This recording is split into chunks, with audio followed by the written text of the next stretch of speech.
Hi, welcome to another episode of Spyt-Takes. My name's Jens Anderson, aka Spytle. And I'm Ellen Anderson. And we are here to talk to you about the latest episode of CW's Flash called Rogue Time.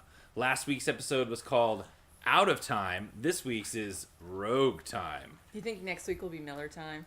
Next week might be Miller Time, which is Barry's least favorite time because he cannot get drunk at all. So maybe it's pizza time. Barry would like pizza time. Barry eats a lot. He needs a lot of calories. Domino's, if you're listening, this is the time for you to co-brand. Oh my God, right? Nah, they got Big Belly Burger locked up in like a 40-year contract or something like that. Probably. So anyway, this week's episode was Rogue Time. And last week on Spyt-Takes, I predicted that there would be a Groundhog Day kind of thing going on here. And I think I was right. Barry kept trying to recreate and capture certain moments that kept falling through his fingers. And in point of fact, he actually made them worse, as Harrison Wells was afraid he would. And Harrison, kind of was, factoring into this in the sense that he was warning Barry not to tell him anything. Yeah, and I think that's also, I think he was doing that because he'd already kind of been through that experience about understanding the consequences of changing things in the past. Because Harrison Wells came from the future. Then he's trapped in, our current time. Yeah. And I'm sure I know when he came back it was to kill Barry Allen, but instead he killed, things didn't go as planned.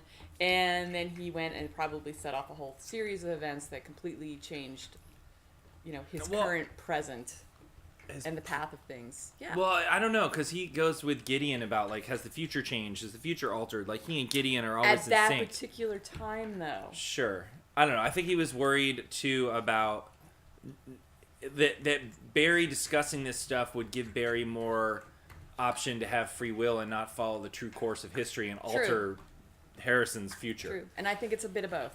I think it's both. I can see that. We'll agree to agree. Sweet. And it would have been awesome if they had a villain like Puxatawny Phil, Groundhog. The fucking gopher in a suit. That would have been great. Been awesome. Gopher man, my shadow. And he runs away. That's good. I like that. This is why I'm not a writer for television. This is why you should be a writer for television. Depends on the show, though, right? All right. So let's see here. This is called Rogue Time because Barry. I think the interesting theme about this for me was how many times have you wished and said to yourself, "Boy, if I could do that all over again, I would do this different," or if I knew what I know now back then, boy, what would I have done? I would have double bagged it. It double bagged it. But in this case, he kind of double bagged Weather Wizard, and it caused a cataclysmic series of events that resulted, and Harrison was right, worse things happened. Although I did and I thought this was very interesting, Harrison described time as almost an entity. He anthropomorphized it. He basically said... That's a big word. Bing, bing, bing, bing, triple word score. Anthropomorphize. Yes.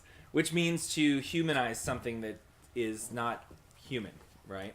How do you say that again? Anthropomorphize. Anthropomorphize. Xenomorph. Oh, Jesus. What has just happened? I don't know. Yeah. How would you go this way? I don't know why. When you said that word, I was like, alien. Yeah. Well, it is not a xenomorph. That's It is basically, he describes time as a very fickle kind of entity. And time is a fickle lady. It is. And if you try and trick it or cheat it, it will kind of do everything it can to... Well, he describes it as fragile, and if you trick it, it will do everything it can to make things worse. And that, to me, it's he described it as having motive in a weird way, right? Maybe that was intentional or unintentional. I'm reading too much into it, but I kind of liked it because obviously we have, the kind of paradox demons in our game, and, how kind of making that sort of paradox and monkeying with time actually have a consciousness. Right, and then you entity. think of the butterfly effect. Well, more so actually relating it back to DC, the emotional spectrum and how those entities that are will and fear and all of these kind of things actually have there is an entity of fear and will, and I felt that Harrison was kind of getting to that with this whole thing about how he described time, that it was an entity in a way. And to me, that's your take. For me, I'm more scientific, where I think of like the butterfly effect. Not what I'm saying scientific. It's totally scientific. Nerd science. It is. It's comic book, DC comic book, nerd science. Sweet. It is sweet. So anyway. yes. So, very interesting, because he does actually make it worse. Time did find a way to snap the event back, even, rebound it even more. So, in this version, when Barry relives the day... By the way, speaking of reliving the day and resetting the day, Edge of Tomorrow, Tom Cruise, amazing freaking movie. Yes. If you haven't seen it, go see it. It's very much like this in a lot of ways. And if you don't like Tom Cruise, you got to get over it. Get this movie's over really it. Good. This movie's fantastic. Think of him as an entertainer and screw the Scientology part. Yeah, it's a great freaking movie. Anyway, so he's trying to relive this day. Now he decides, even against Harrison's wishes, that he is going to intervene, and he knows where Weather Wizard is going to be because they missed him by minutes or a day or hours or something like that before. He goes and he just captures him. There's no tsunami. There's no running back and forth. There's no moment of distress where Barry and Iris, confess their love to each other. Completely anticlimactic. It's just like, it was just like, it's boom, like a it's over. non-event, yeah. And then all of a sudden, the Rogues are back. Oh, and by the way, speaking of the Rogues, we also talked about the Weather Wizard, the Weather Wand. That never got made. Right. There was no need to make the Weather Wand, so that didn't happen. Good news, Cisco doesn't get killed. Right? Right. That's fantastic, because we like him. However, poor Cisco, his brother and him get kidnapped by the Rogues, and his brother is tortured in front of Cisco's eyes so that the Rogues, Captain Cold and Heatwave, can get their weapons back. Which is also interesting because if you think about that, he gives Golden Glider her weapon too. Which, by the way, the actress who plays Golden Glider, Snart's sister, is the actress who is on The Tomorrow People with Robbie Amell. She was the second in command, then first in command of The Tomorrow People. Yeah, I really didn't notice. Yeah, that was her. Else, that was her. For the Amell and her brother. gun was weird. It was like it like gooped out this gold stuff and crystallized just, when people. they introduced her character, I just kind of glazed over. Very strange weapon. I wasn't so interested in that part of the story, and I wasn't interested. I don't know if it was the casting for me or I wasn't interested in that character, but I was kind of like blue. Well, DC fans will be because it's Snart's sister, and she has a terrible fate awaiting her. So anyway, I don't want to say too much. I thought they did a great job though with Cisco and his brother. Yeah, Cisco and his brother. I thought the writing for that was really good. The acting was great. The torture, how they set that whole thing up where you cared about that. I thought they did a really good job. Yeah. Oh, the frostbite on the fingers, and he was a pianist, and the whole competition between the brothers, and his brother being jealous and everything. In the short period of time they have for the show, to be able to have you care about his brother in such a short period of time, I thought the writing was very good on that. So far, Cisco has been the creator of all of the Rogues' weapons, even the ones that have yet to not come to be because of time travel, which is cool. And I love his character. His character's fantastic. He's a great actor. He showed that last week during his scene where he was murdered. So anyway, under duress, Cisco has to, in order to save his and his brother's life, mainly his brother's life, expose Barry's secret identity to Snart. And so there's this heist that happens, and Snart is taken away by the Flash, and he knows exactly who Barry is, and he starts to threaten him. And this is the weirdest thing ever, because it reminds me of the episode of Gotham we recently spoke about, where everybody has a Cobblepot. Mm-hmm. Where Gordon resorted to the enemy tactics and had to kind of get in bed with corruption in order to get ahead, right? And keep doing what he was doing. He had to do this one bad thing, and all the good things later would make up for it. I feel like that just happened on The Flash, too. Because, like, Snart completely threatens Barry's, family, loved ones, all these people, and he's like, if you touch them, I don't care about my secret identity. I will lock you away.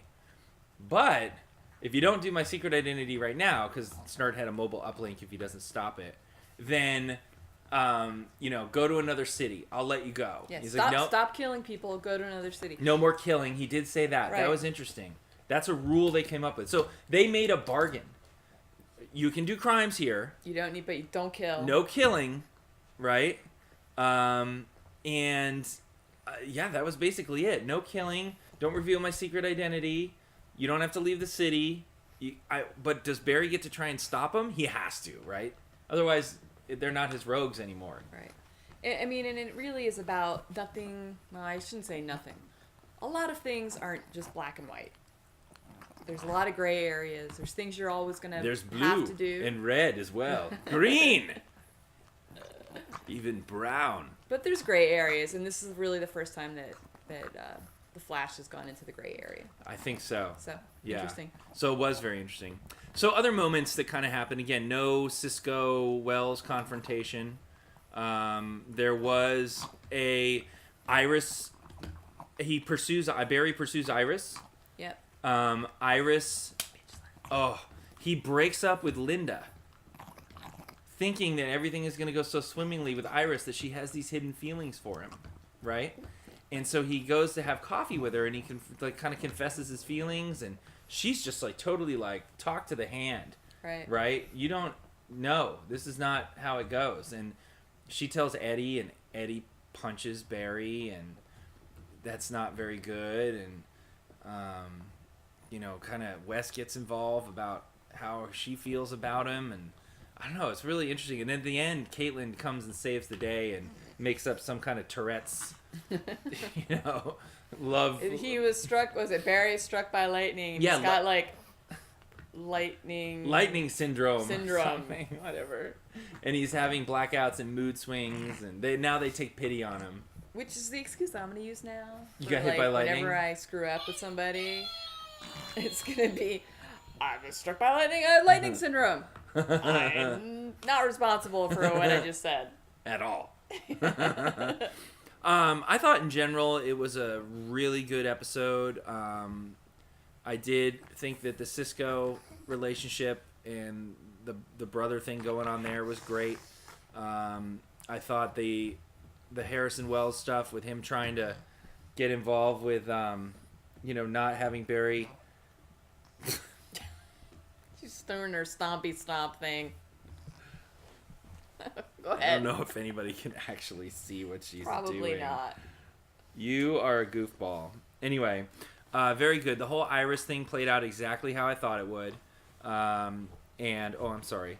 The whole Iris thing played out exactly how I thought it would. And I'm surprised that the Weather Wand didn't get made again for some reason. I was really surprised that they cut the Weather Wizard thing out that quickly. Like, he was just, boom, locked up in Star Labs. Done. Yep. That quick. Which I think is actually technically the first rogue that's been captured. They've never caught Cold. They never caught... he was never detained. Neither of him or Heatwave were detained in Star Labs. Weather Wizard's the only meta so far. He's the only one. Oh my god, you're right. Pied Piper. Yeah, he was... But he's not officially on the rogues right now. He's not usually. Usually you're looking at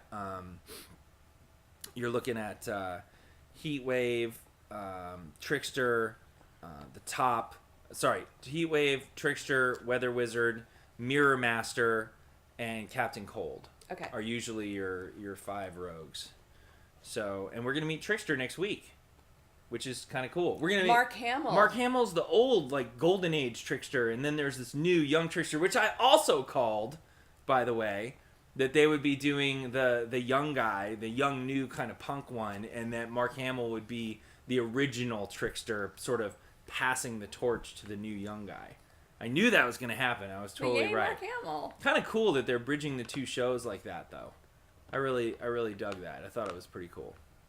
So, great show overall. Thumbs up, thumbs down, thumbs sideways. I mean, Flash is always a thumbs up from your discerning thumb. But it was very anticlimactic from the week before. Right? Well, no, because I'm like, oh god, they're gonna go timey-wimey. Let's see where this goes. I don't know about anticlimactic because me. Okay, personally. As far as oh my god, a tsunami's gonna hit the city and Barry has to do this crazy thing and he time traveled.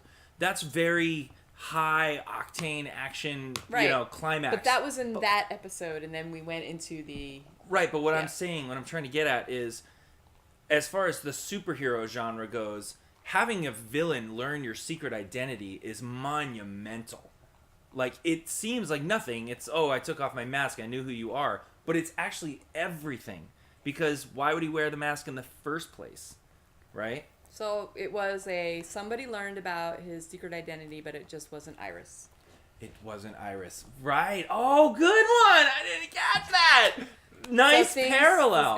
So it's... It paralleled, but exactly. It was worse. Right. Ooh. Give it. So Give smart. it up. Bam. Bam. Bam. Made up handshake. Boom.